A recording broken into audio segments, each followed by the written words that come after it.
Good evening, everyone.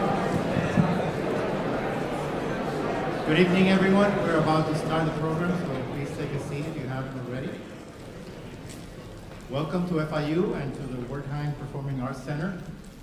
My name is Jorge Duani, and I'm the director of the Cuban Research Institute here at Florida International University, which organized tonight's event. I'm happy to acknowledge the co-sponsorship of Books and Books, and especially the collaboration of Mitch Kaplan and Christina Nosti, who should be there somewhere in the first row, if I can see them, because it's so dark. Okay, so welcome. I also want to acknowledge the support in the organizing of this event by FIU President Kenneth Jessel, Provost Elizabeth Behar, who I think is here, welcome, as well as Dean Shlomi Dinar, who I know is here, and is the staff of many different offices, which I can't mention because there are just too many to identify. As most of you are aware, tonight's event has attracted substantial community and media attention. So before proceeding, I would like to say a few words about the mission of FIU's Cuban Research Institute and why we do the kinds of events that we do like tonight's. The mission itself, which is on our website, is creating and disseminating knowledge about Cuba and its diaspora. To accomplish this goal, we sponsor an extensive program of public events, including a lecture series, panel discussions, conferences, film screenings, scholarships, concerts, and book presentations. For over a decade, the CRI has sponsored a book presentation series, of which this is part, which brings to South Florida the authors of new books on Cuban and Cuban American topics, representing a wide range of disciplines, philosophies, and cultural perspectives. Most of the books are published by established university presses, like Cambridge University Presses, which published tonight's book, which carefully select their titles through a rigorous academic process of anonymous peer review. This year, we organized 12 book presentations in partnership with Books and Books and Coral Gable. We're very grateful for that. Also, I wanted to note that because the books are sold out, you weren't able to buy them here, but Books and Books has copies of the book that they have on sale on their website. They'll be happy to order them for you, as well as Orlando Gutierrez Boronat's books, which he presented, actually the last one at Books and Books recently. In organizing public events, our purpose is to create a space for the open discussion of ideas in a respectful and safe environment. We strive to bring recognized experts on topics of interest to our community, understanding that sometimes their positions may be controversial. Over the past 10 years, we have hosted a wide range of Cuban dissidents and organizations, opposition organizations from various groups, and we're very happy to provide a forum for discussion of that kind. Now, I wanted to clarify that the opinions of our guest speakers do not necessarily represent the perspective of the Institute, the university, or individual employees. Institutionally, FIU does not take a stand with a particular viewpoint. Our mission and responsibility are to facilitate the free flow of ideas and knowledge. We're confident that tonight's book presentation and discussion, as with all our public programs, will be a forum where constructive conversation, differing points of view, and engagement with multiple perspectives can flourish. The hallmark of an academic research institution is precisely to cultivate meaningful opportunities for substantive academic debate. FIU and CRI have a long-standing record of acknowledging the rich history and meaningful contributions, as well as the suffering and many sacrifices of the Cuban American community here in Miami and across the United States and even other parts of the world. Documenting and preserving this rich heritage is one of the primary reasons why CRI was founded back in 1991, and it still inspires our work today. I might add that I'm a proud member of the Cuban American community and have personally experienced many of the trials and tribulations, the sorrows and the joys of Cubans in exile. Before I introduce our speakers, I have to make an announcement about tonight's expected decorum. It is our intention, as I have said already, to have a civil discussion where everyone who wants to speak can do so and wait their turn. Anyone who attempts to disrupt this event will be asked to leave the auditorium. There is an area outside of the building for any individuals who wish to exercise their right to voice their positions. Tonight's program will follow a standard academic format, which is Quite simple. Our first speaker, Dr. Susan Eckstein, will have about 20 minutes to make her presentation. Then our discussant, Orlando Gutierrez Boronat, will have about 15 minutes, and then I will moderate a question and answer period with the audience for about 30 minutes. That means that if everything goes according to plan, we will end the event around 8:15.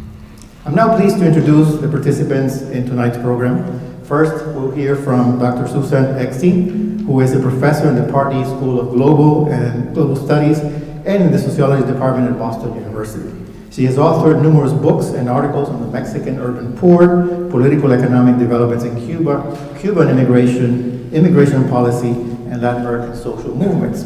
She has previously taught at Boston College, Columbia University, the University of California, Santa Barbara, and Harvard University.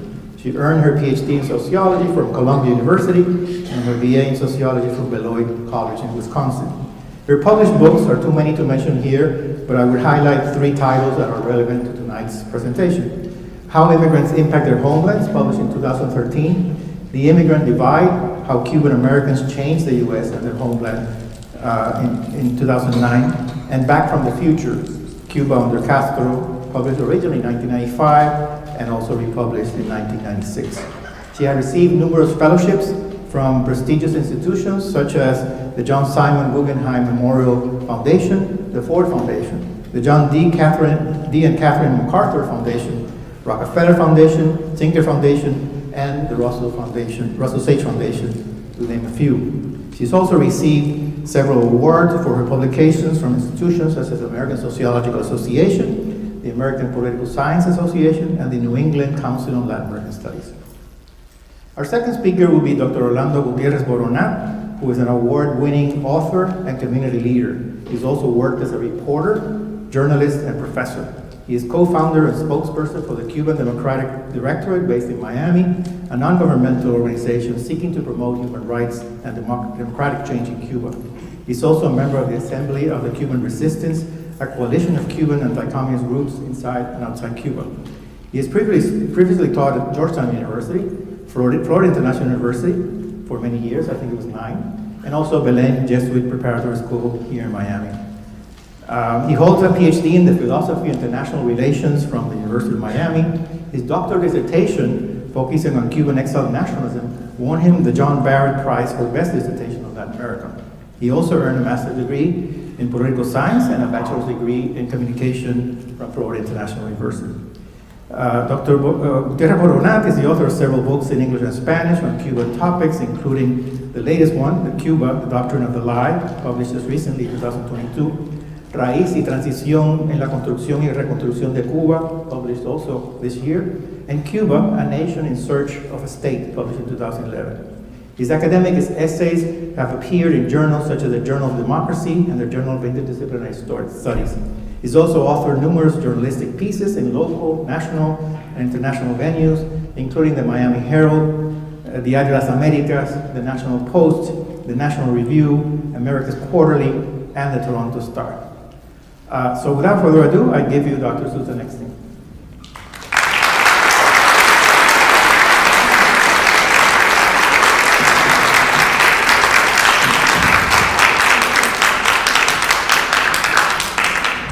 Thank you. It's a pleasure to be here, and I'm limited in the time that I can speak, but I want to thank Books and Books for very generously offering to sponsor the book presentation initially, and my thanks to FIU, and particularly to Professor Whaley and the Cuban Research Institute here at FIU.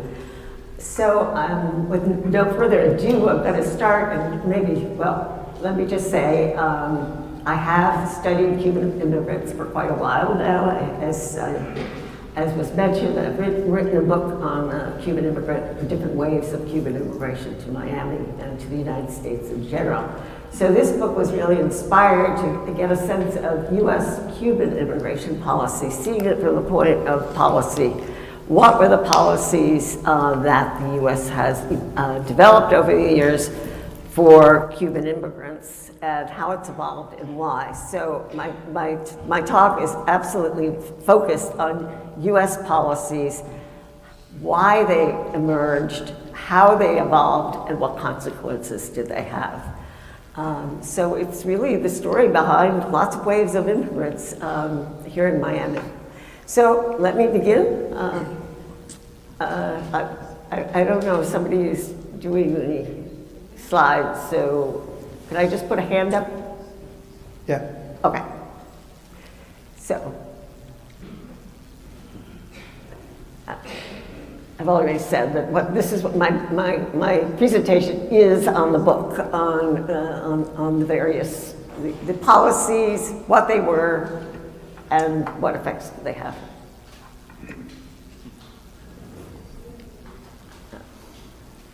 I don't know. Okay, thank you. No, back. Great. So since I'm so limited in time, what I'm going to do is just highlight or summarize, synthesize the kinds of benefits that have been extended by the U.S. To Cubans over the years. I should say the book is based on about 6 years of research. I've gone to all the presidential libraries of, the Kennedy administration, Johnson, Nixon, Reagan, Bush, Clinton, etc. So I've gone to the various archives and looked at the materials that were there. I've gone to University of Miami archives as well. I've also consulted Congress, various, not only the laws, but the hearings associated with the various laws that have been passed and some didn't pass. So this is the kind of work that I am building on it. So here I'm just summarizing some of the benefits that have gone to Cubans. They're more discussed in the book. I mean, I go into rich detail about the policies as they evolved under each successive presidential administration. So here I'm summarizing, as opposed to going over this is what happened under Kennedy or under Eisenhower, Kennedy, and Johnson. So one is that about 1/3 of a million Cubans were airlifted to the United States between 1959 and 1973. I might say that thanks to U.S. taxpayers that helped the Cubans come here. The Cubans have also come in as tourists as a way to get around the laws of immigration.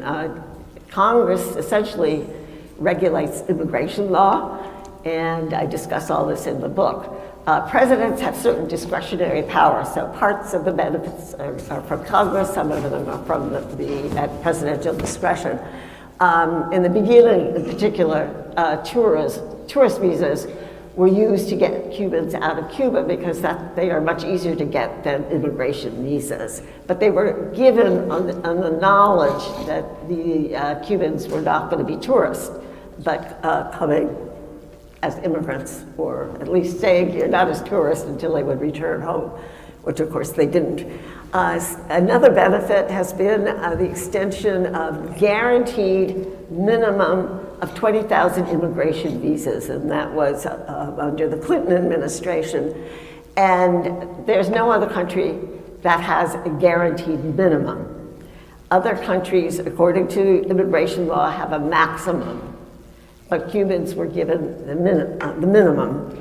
And then, at presidential discretion, certain categories have been created to bring Cubans in, again, to bypass the congressionally set restrictions on immigration. And so two of those that I've highlighted, and the most significant is President Carter's, who created this status called entrance status pending as a way to allow the Mariel Cubans to come in and be able to stay here, not have to risk deportation, be able to work, etc. And Clinton also, probably building on what Carter had done, created this category of Guantanamo entrants when he wanted to bring the Cubans who were the so-called rafters, who he initially sent to Guantanamo, to enable them to come into the United States. Again, bypassing other kinds of regulations on immigration. Then the Cubans have been able to come here as refugees when they did not meet the official categories, official definition of refugees. There is an internationally more or less agreed upon definition of refugees set by the United Nations, and that was incorporated into the U.S. Refugee Act of 1980, which is the Americans' law regulating refugee admissions. Okay, so partly, Cubans who came in 1959 were in fact treated as refugees. The U.S. said if you came in after 1959, you did not have to prove that you were a victim of persecution, which is part of the definition of refugees by the UN definition. So, and then in 1980, again, President Carter said, who had just passed the Refugee Act of 1980, said that Maria Cubans were not refugees. They did not meet the definition that was officially incorporated into the Refugee Act. But here were the refugees, and there was a lot of pressure from the Cuban community here to give them benefits, refugee benefits, and so they were literally, it was said that they would be given the same equivalent benefits, but not as refugees. And then the Cubans have been exempt from laws that have limited rights for limited immigration to this country, and that was particularly in the late 1990s. When several anti-immigration, nativist kinds of laws were passed, Cubans were exempt. So other immigrants are required to come in through ports of entry, but Cubans, for example, were exempt from that and could enter from anywhere that once they touched U.S. land. So here are a few other rights that the Cubans have had. So one was, these were under George W. Bush. He introduced the Cuban Family Reunification Program, which was to enable Cubans to come here before they came up in the queue, the immigration queue that is applied to all immigrants. And also he introduced the Cuban Medical Professional Parole Program, that allowed Cubans who were serving in overseas missions for the Cuban government as doctors or in the medical profession, that they could come into the United States on parole and stay in the country. So those were really rights to get into the United States. So here I'm just summarizing some of the benefits that were extended for Cubans once they were in the United States. The most significant, as many of you probably know, is parole. This was a category, it had rarely been used before the Cubans come. It's technically to give temporary rights to be in the United States until you can return home.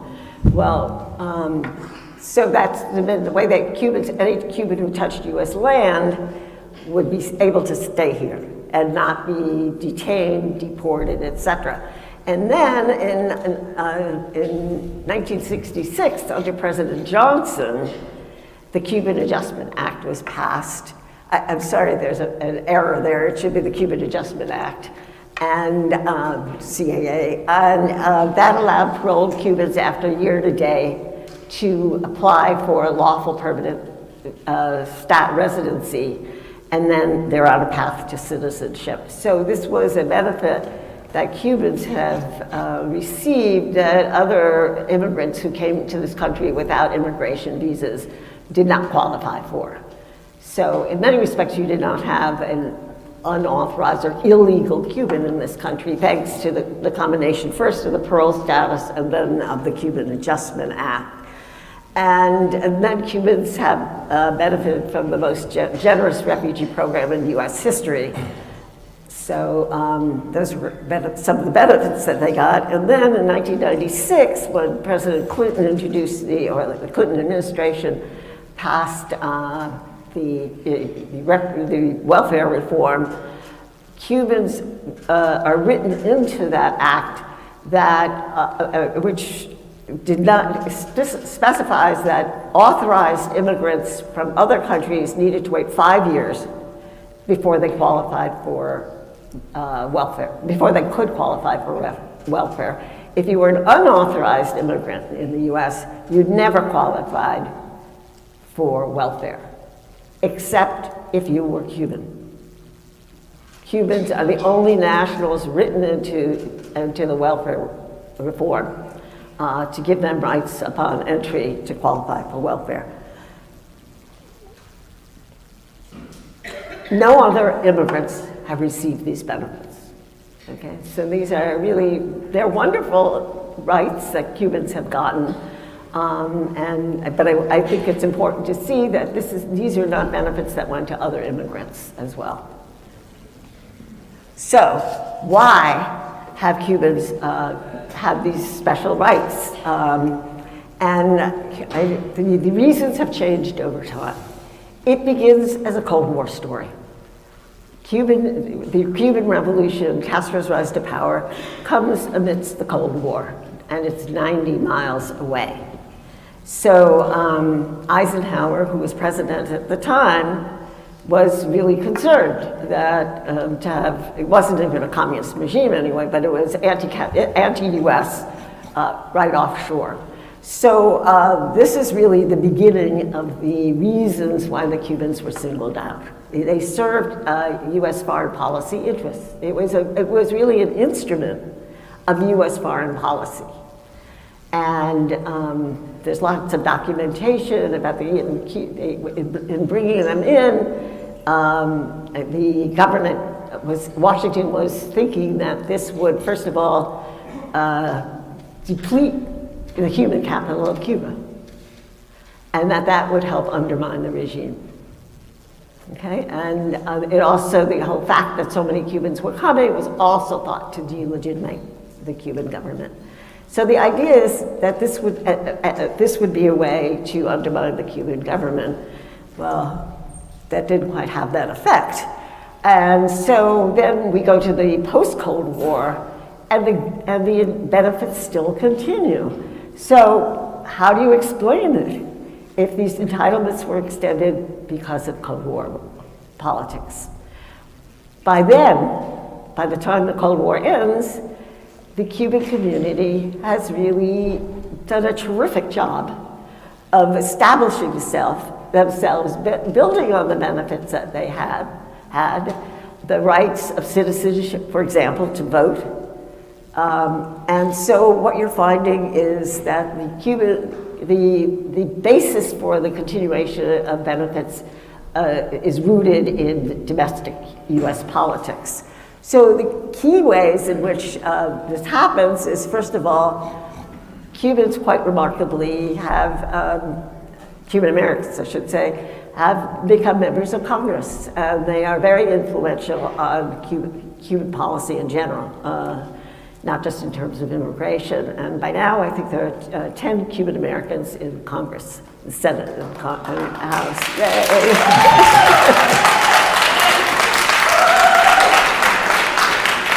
And this genuinely is really, the Cuban community really should be proud of the fact that you excelled in the main halls of US policy in general.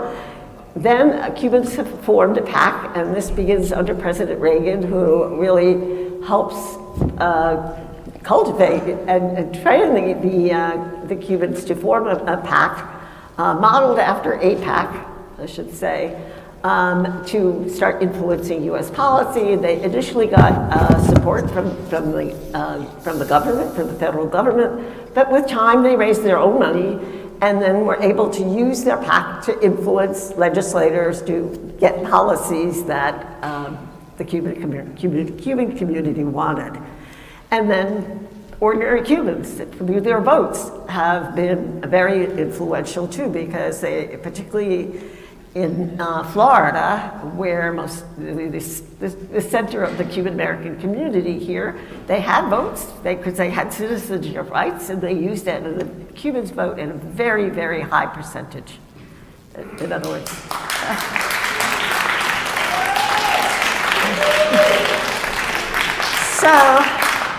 So those are ways in which they have been able to continue in the post-Cold War to influence U.S.-Cuban immigration policy. And meanwhile, by locating in Florida, during the period that the Cubans have immigrated here, Florida has evolved from having 10 electoral college votes in 1960 to having 29 votes in 2020. So the importance of Florida in U.S. domestic politics has really increased over the years. So these are factors that help explain both the continuation of special rights that the Cubans have got, and even led to new rights, such as ones that I pointed out under Clinton, under President Bush, George W. Bush, etc.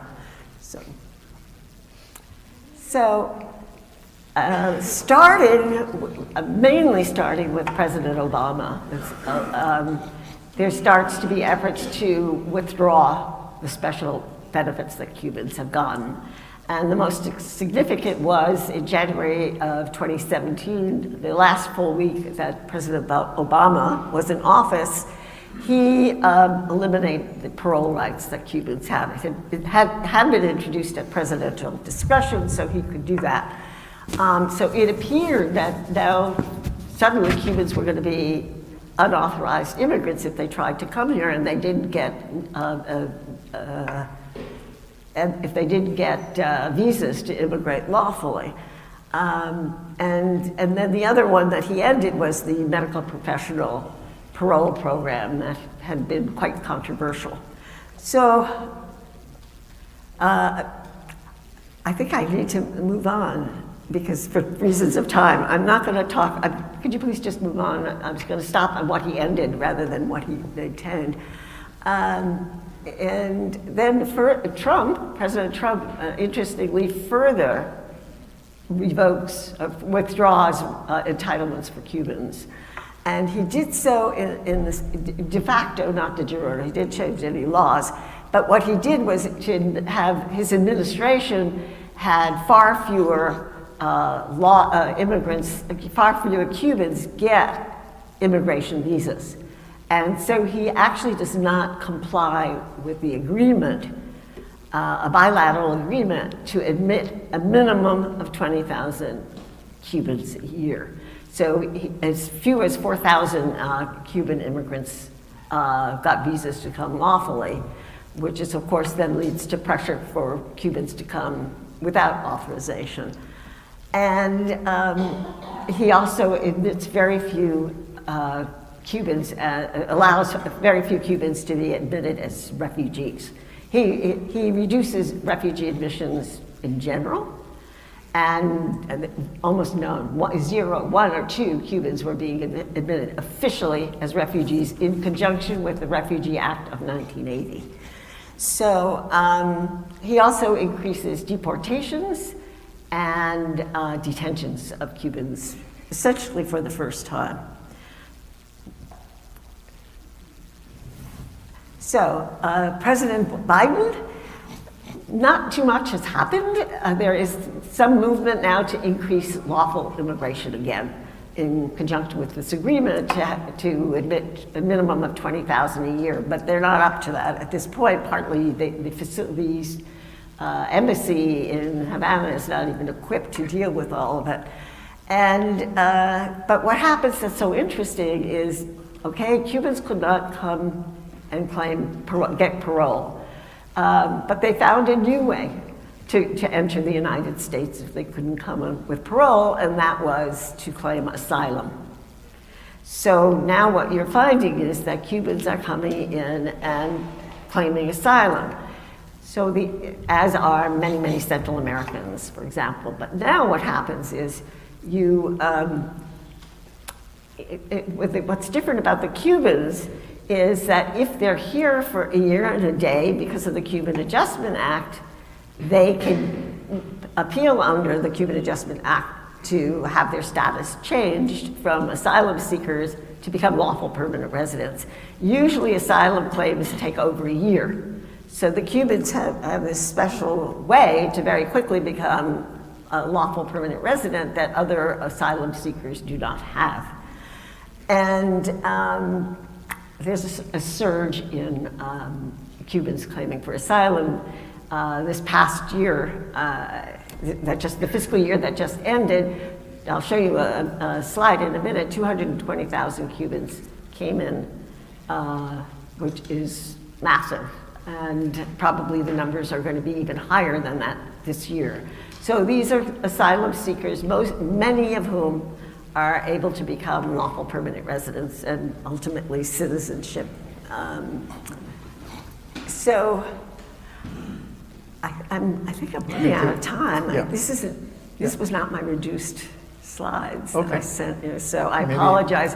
I was asked to reduce the number of slides I showed, and I sent it, but they seemed to put my initial slide projected together. So I think I just, do I have to stop? Yeah. Okay, so these are, I can discuss why, I discussed why the entitlements occurred, but then I was going to go into why they started to be retracted, but sorry. Thank you.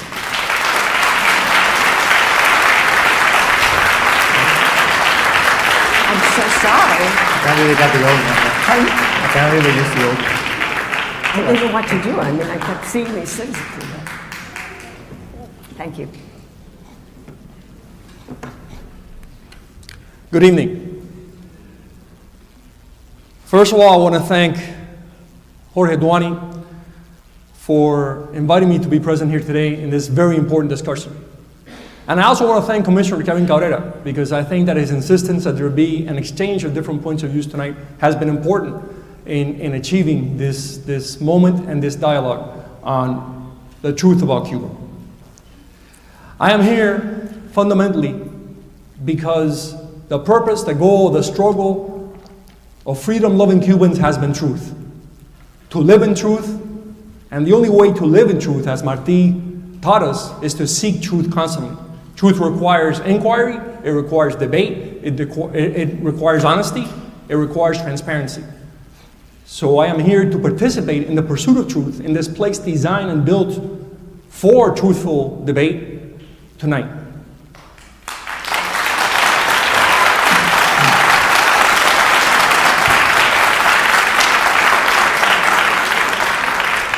And I also want to recognize Professor Eckstein. She's been willing to come here, present her work, and listen to criticism of it. I think that's very important. And I will be very critical of her work. Make no mistake, this is ultimately an inquiry into the truth about Cuba and into the nature of the regime that Cuba suffers from. The fundamental premise of Dr. Eckstein's work, and the one I'm familiar with is this book, Cuban Privilege. I've seen some papers and newspaper articles. I haven't read her other books. But the fundamental premise of Dr. Eckstein's work is that Cubans were imagined as refugees even when their lifestyles but not lives were at risk. And today she's repeated here again that Cubans do not qualify as refugees. I think that this is fine as opinion, but I think that opinion, or doxa, is inferior to science, episteme, knowledge. And although respect for opinion is essential for freedom, methodological and conceptual clarity is indispensable for science. I think that the book Cuban Privilege is deficient as social science. And I think that it's deficient as social science because it has an ideological bias, and this ideological bias leads to not being able to prove in that book convincingly that Cubans did not face persecution or well-grounded fear of persecution.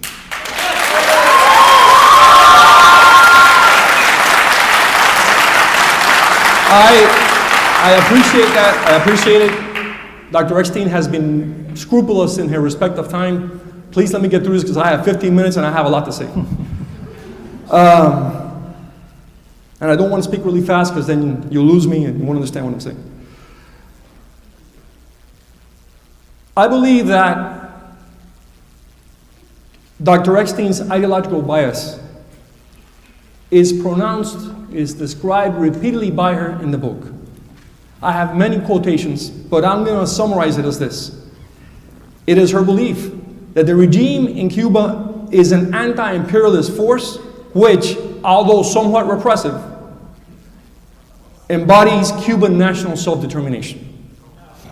She also believes and states that the Castro regime was inspired by high altruistic values. During the Q&A, I can read you the quotations from her book. Both of these statements, to me, are historically and empirically difficult to prove. I think they're wrong.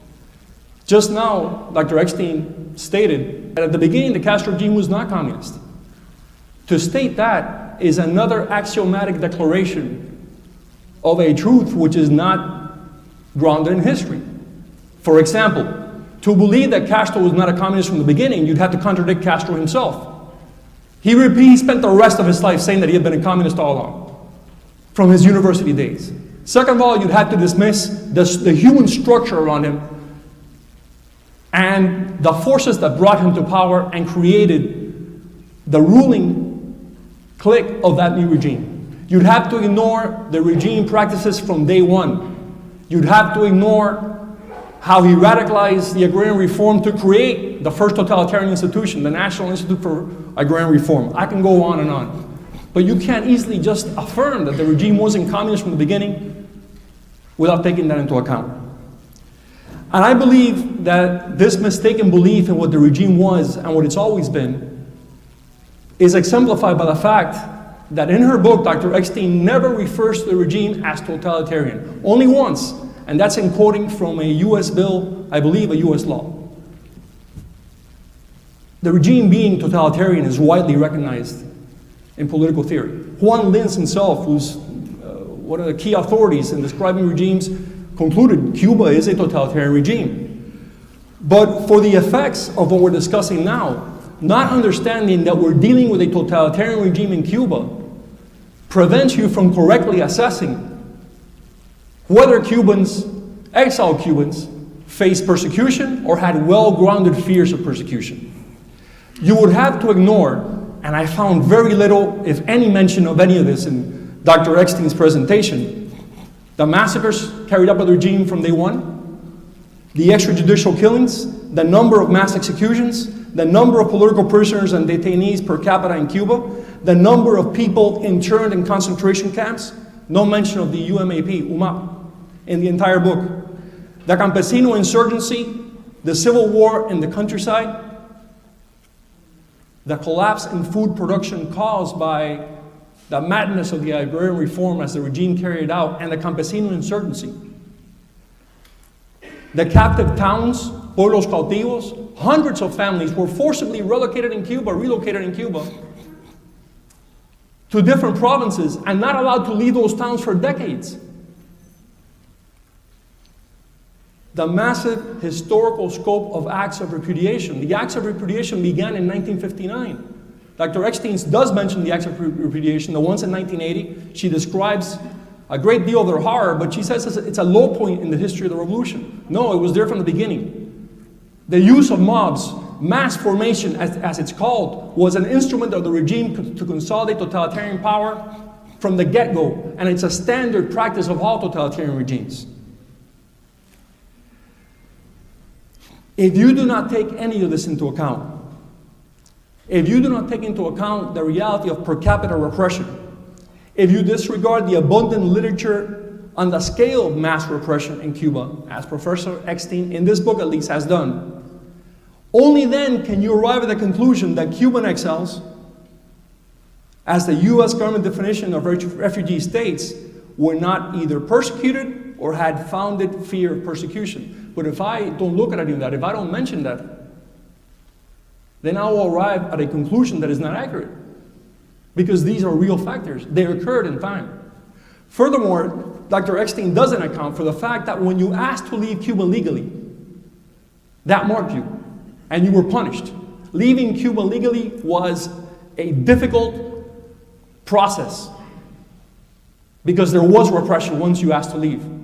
I know it firsthand. My parents lived it. They spent 5 years trying to get out of Cuba. And additionally, it doesn't take into account that if you tried to leave Cuba illegally, you could be killed, as many were, or you could be in prison for years. What about the lancheros, the boat people? Thousands of young men and women, entire families who spent years in prison because they tried to leave illegally. So just wanting to leave was taken by the regime as opposition to the regime. Not understanding the regime was totalitarian, dismissing the speeches by Guevara, by Castro, from the very beginning, dismissing the laws, they're not mentioned in the book, the repressive laws on a mass scale, which the regime has been implementing to this very day, is to ignore the fact that the purpose of the regime, with or without US acquiescence, was to create a totalitarian structure, was to transform Cuban society, to destroy the society that had existed and create something new. This regime has not been a defender of national self-determination. What's more, how can a people freely self-determine themselves if they have no freedom of speech, if they have no freedom of the press, if there's no freedom of association, if there's no multi-party political elections, if social organizations have to accept regime-imposed leadership, and on and on and on. Ignoring all this perhaps leads Dr. Eckstein to state over and over again in her book that the opposition of the Cuban middle and upper classes was due to a loss of lifestyle and not to a fear of persecution. No, that's not true. That's not true because, and there's something else she never mentions in the book, natural rights, natural liberties are a core value of Cuban culture. Cuba experienced bloody wars of independence to achieve not an ethno-state, not a totalitarian state, but to achieve a free republic founded on individual freedoms.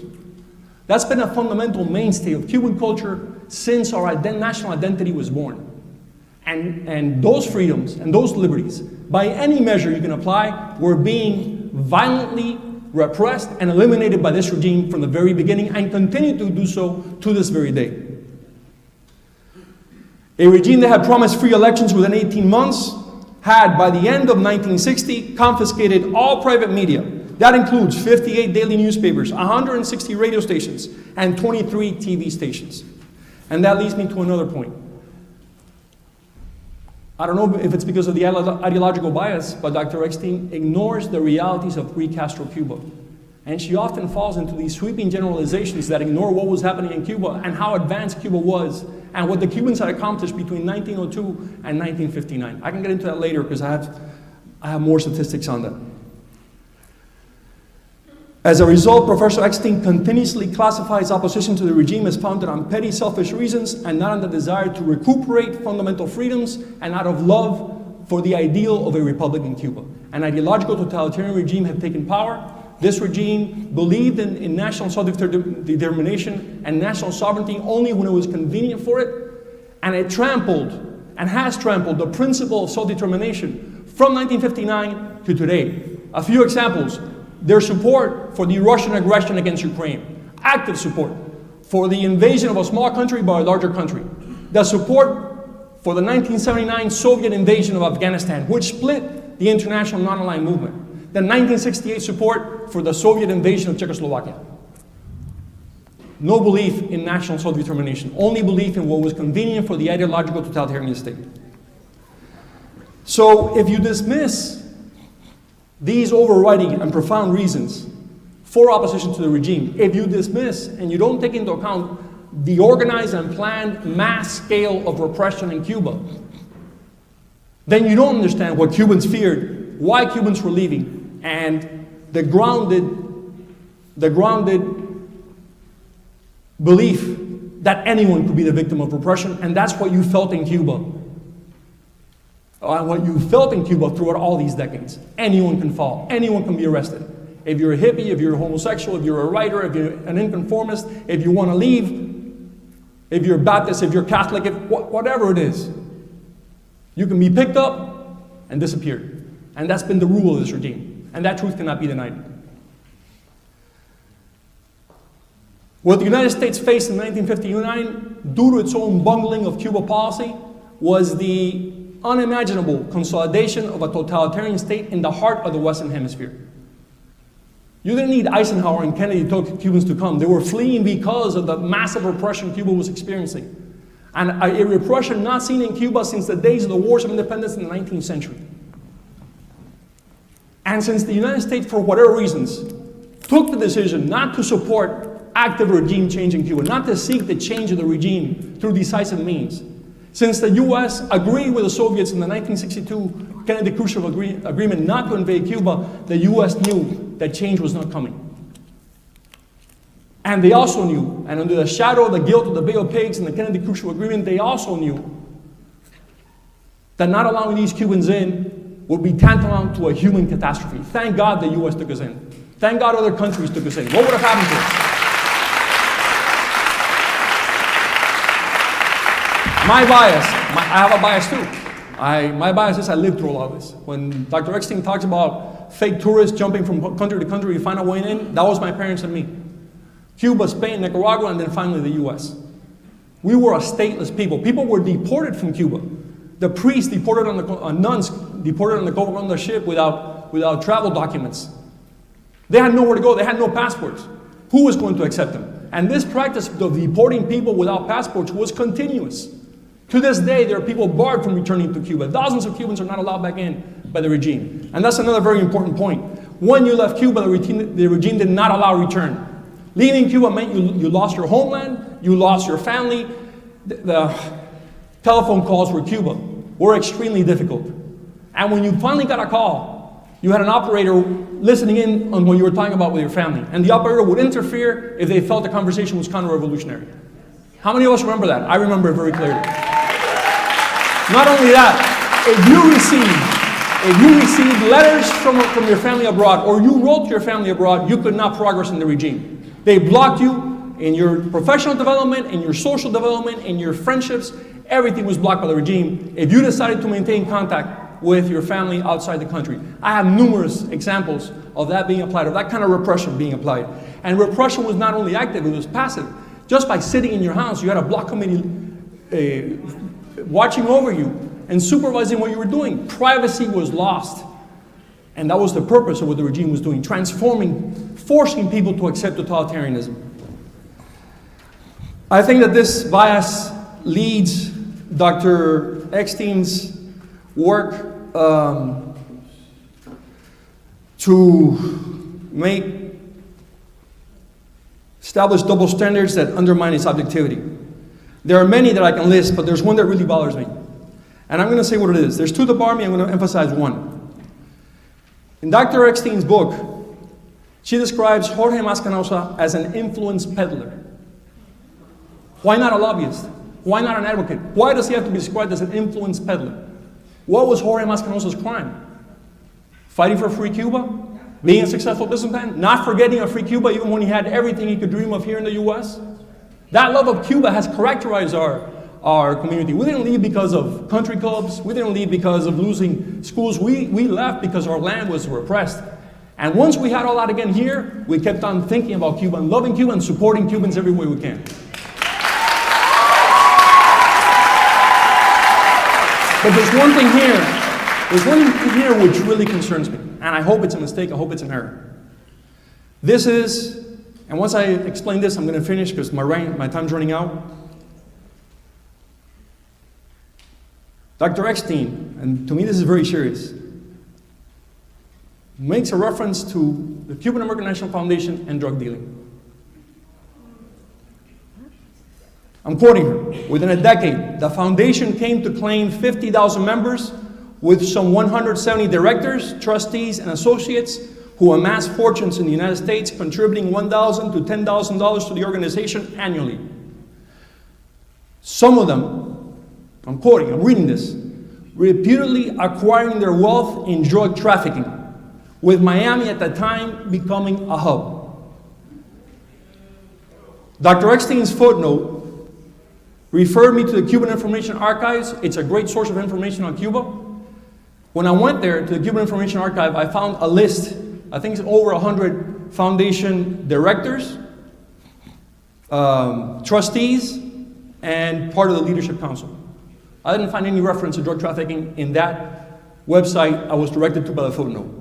Then the footnote also refers to a book titled Cocaine Politics, a book from 1992, to pages 24 to 35 and pages 117 to 26. 3 times I went over the pages in that book. Those pages referred. I didn't find a single name of any foundation director or trustee listed as a drug trafficker in those pages. The author makes a series of allegations against people he describes as Cuban exiles being involved in drug trafficking, linking it up with the Contra resistance. It doesn't refer to indictments. It doesn't refer to arrests.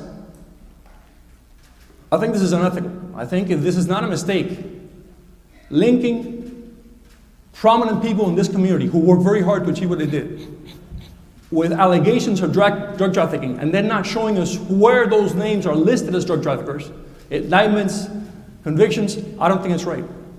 I don't think that agrees with science or with a scholarly work, and it is a major issue for us. Because if certainly we suffered from Cuban drug traffickers, of course we did. The whole world has suffered from drug traffickers. But no one ever mentions that it was Cuban American cops and FBI agents who brought those drug traffickers down. And I'm very proud of them because they're the unsung heroes of our community. So, I want to finish by saying that this compendium of things prevents Dr. Eckstein from better understanding our community, what we're about, what we stand for, why we function as we function, and why we keep on dreaming of a free Cuba. Thank you very much.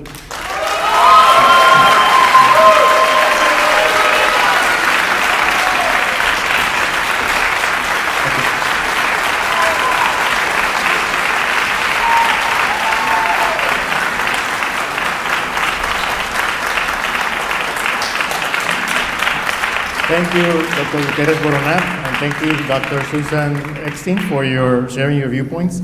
We now turn to a final part of our program, which will be a question and answer period with the audience. And we ask you to please follow 4 basic rules to facilitate the conversation. First, anyone who wants to ask a question should stand up and make your way to one of the 2 microphones here at the front, located in the aisles. Second, we would ask you to please identify yourself by stating your name and whether you're a student, faculty, staff, or community member, and if you represent an organization. Third, limit yourself to 1 short question so that we can maximize the number of people who participate in the conversation. And finally, please return to your seat. And remember, we have about half an hour for this session. So again, keep your questions, please, to 1 short question. And I see we have several people lined up. We'll start on this side. Please tell your name and your question. Good evening. I'm Juan Carlos Gomez. Can you hear me? I am Juan Carlos Gomez. I'm a professor here at the clinical law professor, and I direct the Carlos A. Costa Immigration and Human Rights Clinic. My concern about your approach to this is Cuban Adjustment Act is actually not unique. It's based on the Hungarian Adjustment Act. The Cuban Adjustment Act is a humanitarian act, and for example, the public charge ground in waves in '67. But this isn't unique. This has been modeled in many other areas of law, of other immigration laws that Cuban Americans sponsored and helped to pass, whether it was the Nicaraguan and Central American Relief Act, the Haitian Refugee and Immigration Fairness Act. So the Cuban American community truly has advocated for immigration reform, for inclusion, not for exclusion. As a matter of fact, the policy change that President Obama made was related to the wet foot, dry foot, not as to parole. And I'm concerned about painting with broad strokes rather than, for example, the legality of a parolee versus a refugee. A refugee is defined under 101A42, and a parolee is a broader humanitarian concept, understanding that the reason why Cubans weren't deported is that the Cuban government would not accept Cubans back And so, oddly, one of the great shames... Professor Gomez, what is your question? My question is, did you consult with an immigration attorney who knows this? Because I'm concerned that I understand your idea of unfairness in immigration law, but do you understand that the Cuban American community has advocated and has been involved in the reform effort to include fairness to everyone? And did you consult with the immigration lawyers who do this? Thank you for the including question. Cuban American lawyers? Thank you. Do you want to respond, Professor Eckstein?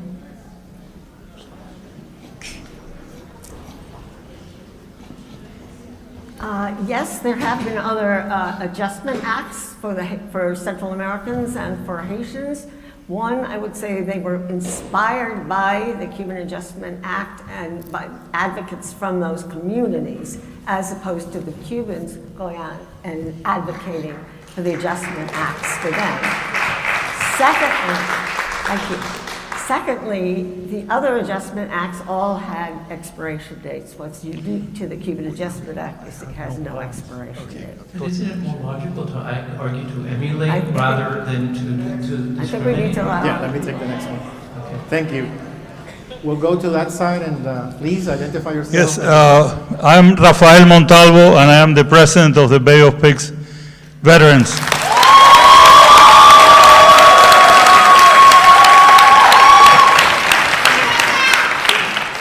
For those of us, and there are many here, that have put our lives on the line to gain the freedom of free speech, I really congratulate everybody here for what we're doing here, because this is the way it's done. Even when we're slapped in the face, we behave straight. I have a question to both of you. All of this story is irrelevant, and it would have been totally irrelevant if we hadn't been betrayed in 1961. Betrayed not only the brigade, but all of the resistance forces in Cuba were eliminated by a decision from President Kennedy. And that's what's caused all of this. And what you see here is a question to all of you. In my opinion, is guilty conscience for what happened then. Hey,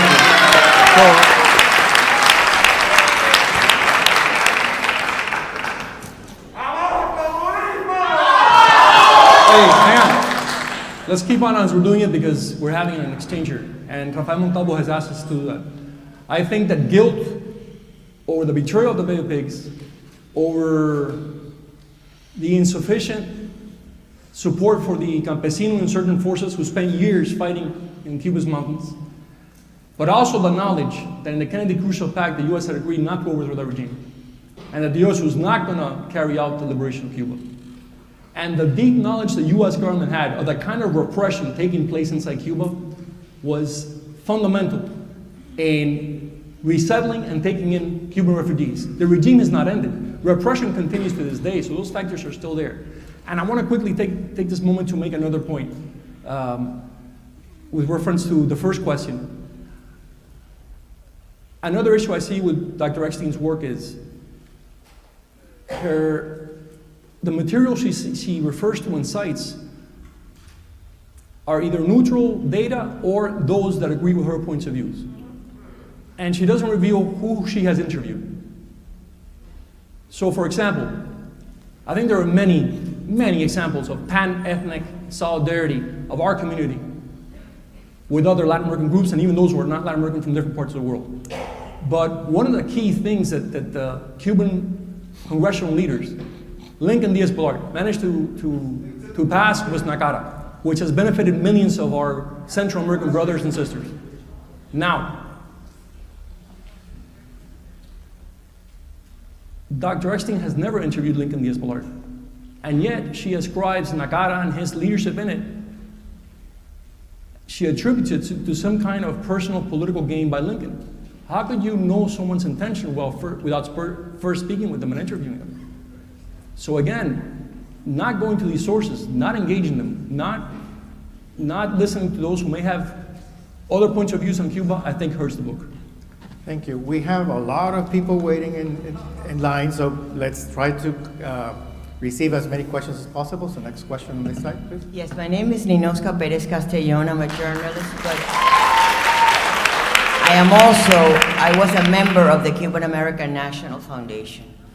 And to me, perhaps the fact that you come here and say so many things about Cubans, one of our proudest moments was at the White House when we sat and signed an agreement that we would pay to bring in refugees and people that were fleeing Cuba.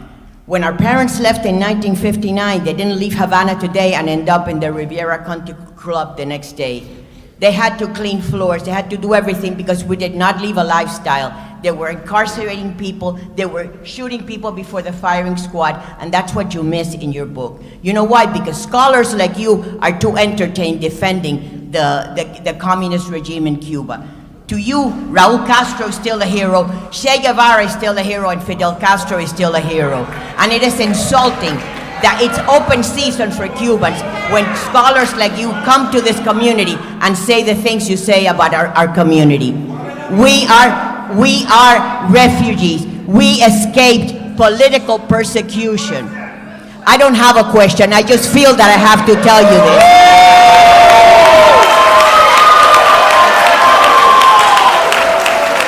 Okay, thank you. We have our next. Please do ask a question, and then so that we can continue the conversation. Absolutely. Can you hear me well? We can't hear you. Hello? Yes. I definitely have a question, but my question isn't for any of the authors. It's actually for you, Dr. Dwani. So my name is Delano Sacconi. I'm an FIU student, but most importantly, my grandfather was a Cuban refugee. So my question to you, Dr. Dwani, is over the last 2 weeks you've been promoting this event, which has been very controversial, over Instagram. I myself have made comments which have been deleted. After my comments were deleted, you blocked all the comments off the Instagram. After you turned off the comments off the Instagram, you blocked my account completely. So how on earth can you claim that this event is a discussion, an open mic discussion for truth, when you block the comments and use the same tactics as the Castro regime themselves by censoring us, censoring students? So, what do you have to say about this? Because if that is your mission, to censor us, then maybe you should change the name from Cuban Research Institute to Communist Regime Indoctrination, because that's what you're doing. Okay. I'm happy to respond. I'm happy to respond to the question, if people will allow me.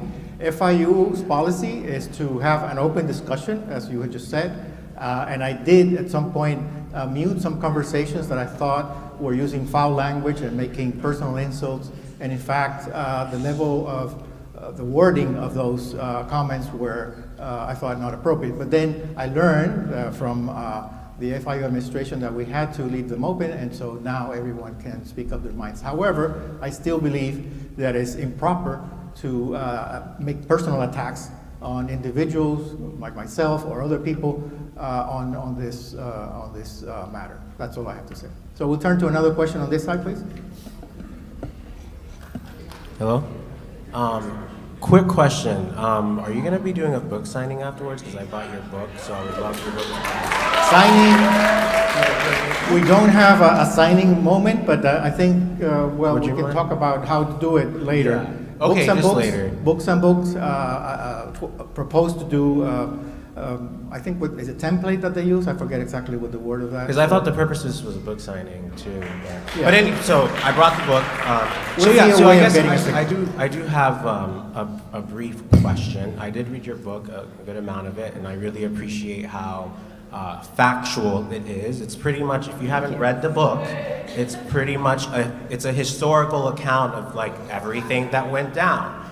And oh, sorry. Yeah. So so just briefly, my question is, did you intend this to be political?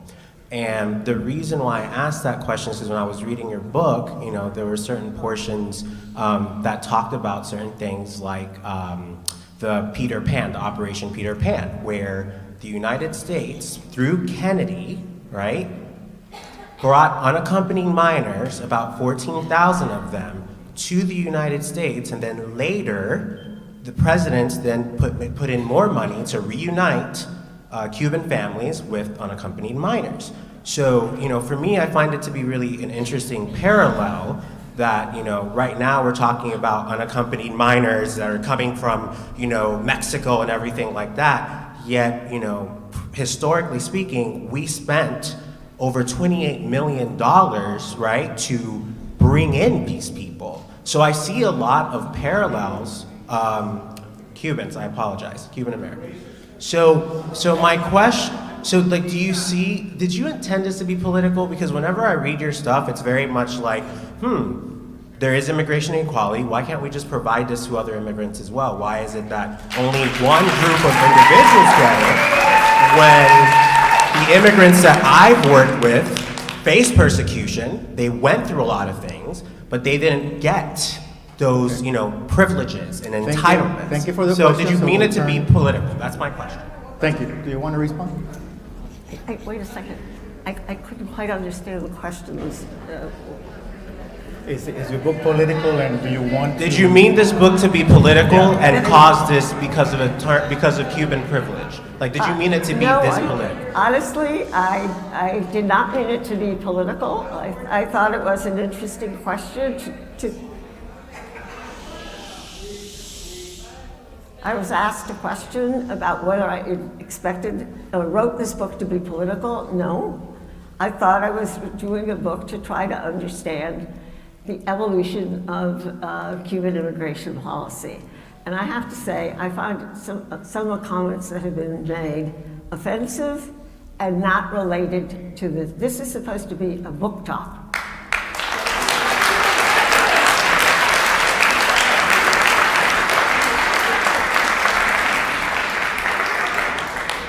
Okay, we'll go to that side now.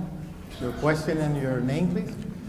My name is Max. I am a student, and I promise I'm not going to give a whole spiel. I just wanted to start by, noticing something that's been underappreciated here. I want to first commend Dr. Eckstein and commend FIU because, as a lot of people know, a county commissioner-elect tried to get this event to be canceled, and I just want to commend all of you for standing your ground and defending your First Amendment rights. Just because you disagree with something doesn't mean that it should be canceled. And I just want to also say that a part of your book, I'm still getting through your book. I just got it recently. It's been finals week and everything. But a part of your book that really, touched me, that really affected me, was in the first chapter when you discussed unfavorable immigration laws and how those laws unfavorably affected Eastern Europeans and Jews in particular. My great-grandfather was born in Ivankiv, Ukraine, and he had to go through the ordeal of escaping Stalinism. So I know firsthand from my family that it's not an easy thing to go through, and that, it looks like Cubans got a good deal that a lot of us didn't really benefit from.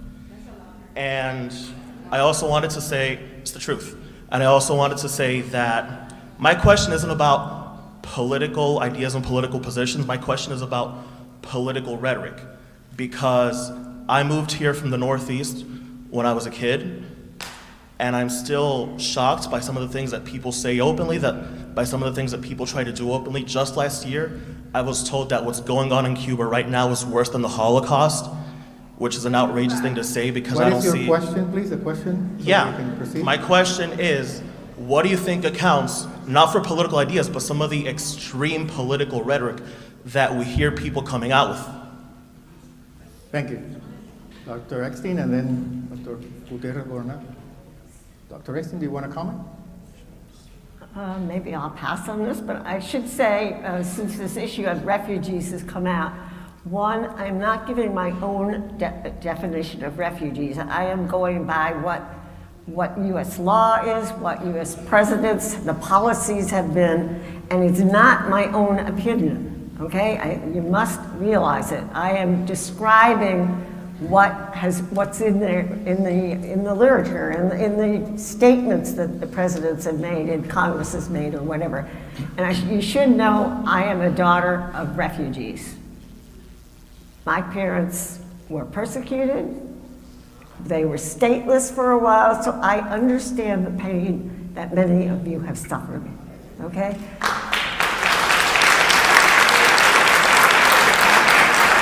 Orlando? I think you have to understand that this community has gone through a very traumatic process of loss, of suffering, of persecution. And it's difficult for people to deal with that on a purely rational level, and often you get a lot of emotional speak because there's a lot of pain. The pain continues until today. An example that a young man asked about the Peter Pan operation. The Peter Pan operation began because parents in Cuba had grounded fears that the regime would take away their authority over their children. So they began to send their children with great suffering, great pain, to freedom. And the regime did do it. The regime did establish in Cuba something called Escuelas del Campo, schools in the countryside that were work camps where kids spent 3, 4, 5 months in order to tear them away from their families. So that kind of decision, that kind of pain is there. It's in the soul of this community and of many inside Cuba. And that may lead to hyperbole, but it's important to understand where it comes from. And I think that knowing the history of Ukraine, knowing what Ukraine is going through now, we understand that pain too. That's why this community has been so active in raising humanitarian supplies for Ukraine. Thank you, Dr. Gutierrez. Your turn with your question, please. Hello. First, I have a question to ask the opposition. And just to make sure, you said you have not read the book? Me? Yes. Oh no, I read the book from the beginning to the end. Okay, then I misheard I wouldn't you. dare come here and talk about it without having read it. But I am just a little bit confused as to, the majority of the book isn't hinged on whether or not Cubans were worthy of these privileges.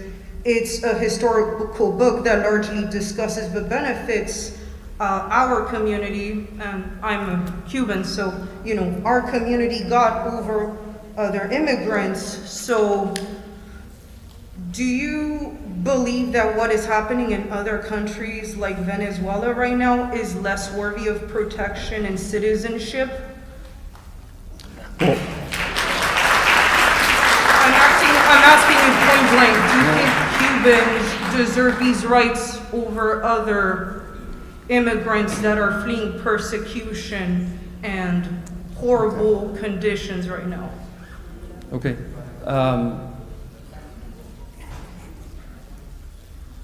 I disagree with you. I think that the basic premise of the book is that Cuban exiles were not real refugees because they had only lost lifestyles and not their lives, and because they didn't have grounded fears of persecution. I think that understanding the mass terror and the mass repression unleashed by the regime is vital in order to come to that conclusion about if we were or were not legitimate refugees. And I don't think that taking into account the level of repression in Cuba from 1959 until now, you can come to the conclusion that we were not either persecuted or had grounded fears of persecution, just by adding up. But that is not what I am asking. Wait, I am asking if you think Cubans deserve rights that other immigrants don't get. Okay, fine, interrupt me. Yes, please let him answer. Go ahead. Okay, if you add up the numbers of executed, imprisoned, concentration camps, et cetera, and you see the Cuban population at that moment and later, you see that the per capita incidence of repression is very high. Cuba had more per capita political prisoners than the Soviet Union in the 1970s. Now, does that apply? Do I think Venezuelans were refugees? I do. I think the regime in Venezuela Then why didn't you bring the numbers with you? She brought her numbers. What? Okay. Sorry? Let him in, and then we can. What did you continue. ask? I'm asking you why you didn't bring figures Oh, I if do. you I were do have the going to figures. debate her on that point. Do I have time to read the figures? No. Okay. I did bring the numbers to here. I can easily. I think you've answered the question, so thank you for the question. I think Venezuelans are refugees. I think that the dictatorship in Venezuela is the result of the regime in Cuba. It's run by the regime in Cuba, and it's one of the consequences of having tolerated a totalitarian regime in the heart of Latin America for so many years. So we'll continue. Thank you. As for Dr. Einstein, Okay, we'll continue with the Q&A, and we only have a few minutes to do that. So again, I would ask you to please be brief and also refrain from the comments in the back. Please, over here. Hi. So I'm a PhD student in the Department of History. I'm a 5th year now. My question, and Dr. Eckstein, I have a lot of respect for you because we're not necessarily trained to do these types of discussions. This is not a traditional book presentation, so I do have a lot of respect for what you're doing. My question is going to be twofold because, of course, I'm a historian and that's what I do. So one of the questions is to kind of get a sense of what point you're making. So what do we gain from your argument? What can scholars, students, the community gain from understanding your perspective? And then I didn't get a chance to read the book, unfortunately. I thought we were going to purchase it here.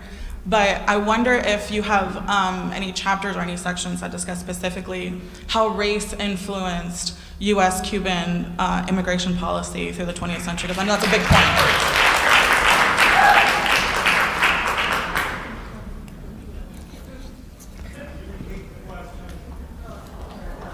So it was about race? Race. I'm not sure if I can answer the issue of race. I do discuss it a bit in the book. First of all, I discuss the demographics of the Cuban diaspora to the United States. I have to say that it's not an explicitly racial pro-white racial policy on the part of the U.S. government, but certainly the policies had allowed a lot more of the lighter-skinned Cubans to come into this country but I cannot say there's specific discrimination against Afro-Cubans. It might be there. I just don't know them being rejected for getting into this country. But there's no question that the Cuban diaspora in the U.S. is disproportionately white relative to the population back home. I'm going largely by the U.S. Census on how Cuban Americans self-identify. And the first way was identify themselves 97% as white. That has diminished over time, but it's still a disproportionately white immigration. So I think I should leave it at that. And then you were asking me what we have to gain, no matter what side of the argument you fall on. I think to dismiss your work is a fault of ours because it still kind of is negating years and years and years of research and your education, of course. So I think what I'm trying to kind of understand or trying to get everybody here to sort of get at is there's always something to gain, even if you disagree. So what is it that we gain from kind of changing our perspective about the way that we view Cuban immigration in the United States? I'm not a policy person, okay? I am trying to really understand how the evolution of Cuban immigration has been. It can be used for policy purposes, but I don't see that as my role as a scholar, okay? I do think it is interesting to see how different immigrant groups have been treated differently in the United States. And I would argue it would be much better for the United States in terms of our commitment to equality.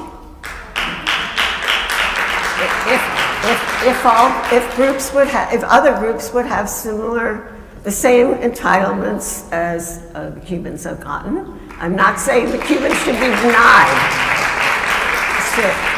And that's important. I think I am misinterpreted. I never said that Cubans should not get the rights that they've gotten.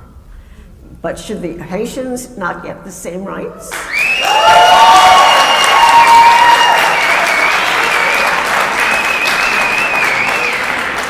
And the Haitians are woven into my book, okay? I have not studied the Haitian Haiti as deeply as I have studied Cuba and Cuban immigrants.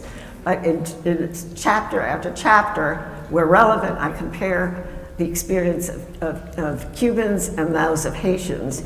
And some of the situations are really quite remarkable when you have a boat coming with a Haitian boat that picks up some Cubans whose raft or whatever was capsized, and they come to the border here. They come to the U.S. The Cubans are let in, and the Haitians, who out of generosity picked up the Cubans, were sent back. What? I didn't get it. They're saying that. Pardon? They're saying not true, but let's continue. Not true? Excuse me. Well, Okay. thank you for answering the question. Okay, we have time for 2 more questions. We'll take one from this side and then another one from that side. Please. I'm Dr. Josie Valdez Hurtado. I am a doctoral graduate from FIU, a retired university professor, and a Cuban political refugee. I read your book and I have issues with it because it doesn't have any historical context. It doesn't place Cuba as the first communist nation in Latin America that the United States had to quote-unquote deal with. The United States and Cuba had a dynamic going on while all this is happening, all these 64 years or so. We have the betrayal of Bay of Pigs, we have the Kennedy-Khrushchev pact that Orlando mentioned, then we have the CIA using Cuban-American pilots to fight foreign domestic wars. And that you should have gone, for that you should have gone to the CIA, declassify documents and find out what really went on there. Can you formulate a question so that she can answer? Yeah, no, I'm going there, but I have to introduce the why of my question. So my question is, how do you see the interaction that throughout all these decades, Cuba and the United States have had, based on US decisions, based on interactions with the refugees and the ones in Cuba, and the outcome of what you mentioned as an inequality of us and populations that are not under the same circumstances that we are, because Haitians and the rest of Latin America, except for the communist countries, do not have the same circumstances that Cuba has. So comparing different populations is not academic. That is not academic research. My question to you is, why didn't you bring in some historical context into the book? Thank you for the question. Dr. Exie?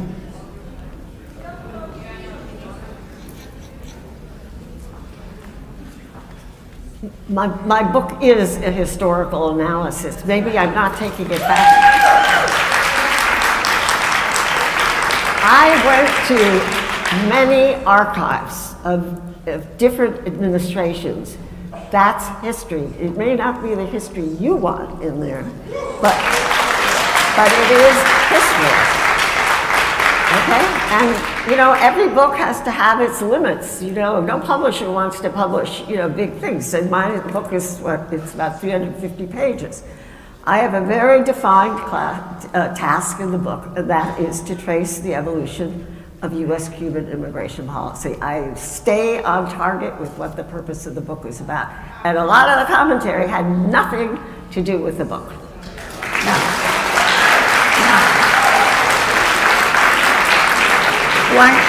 Thank you. So it's now 8:30, and this will be our last question. Go ahead. I'm so sorry that my question is just about your research and isn't going to get any applause. My name is Kathy, and I'm an FIU alumni. And I did have a question about, because you have done so much research on this topic, my question was, it feels to me that there seems to be a little bit more to the reason why this comes. And when the previous person who stood here and asked the question was like, do you think race played any kind of role? My question to you is, do you in your research find that maybe some of the reasons why the Cubans were given these certain kinds of what we call privilege would be because of the socioeconomic status of the island at the time of the Cuban Revolution? The fact that the island had more wealth than its neighbors. I have trouble with the hearing. Is she asking us because of the class background of the Cuban? Okay. I've come across some evidence that speaks to the point that you're raising, that one of the reasons that the U.S. was so welcoming of Cubans was who are the Cubans who are coming. But I think the reasons why the U.S. welcomed Cubans, first of all, it changed over time, okay? And that's an important thing to keep in mind. But I think in the beginning it was a Cold War situation, and the U.S. did not want an unfriendly regime 90 miles offshore. The reasons start changing over time. But that, I would say, was the original thing, and the U.S. was trying to, to have Castro overthrown, one way or another, right? And that became problematic then with, but not, I'm focusing on the immigration. I understand the issue about the Bay of Pigs invasion. I've come across some documents about it, but my book is not focused on that, but rather on the immigration policy. But I think, yes, that people in Washington felt more comfortable with the Cubans coming in than they would with the Haitians coming in, for example, which I guess is partly behind the comment. Thank you. Thank you for your questions. Thank you, Dr. Eckstein and Dr. Gutierrez. I'm sorry, we really have to stop now. Thank you all for coming here, and good evening.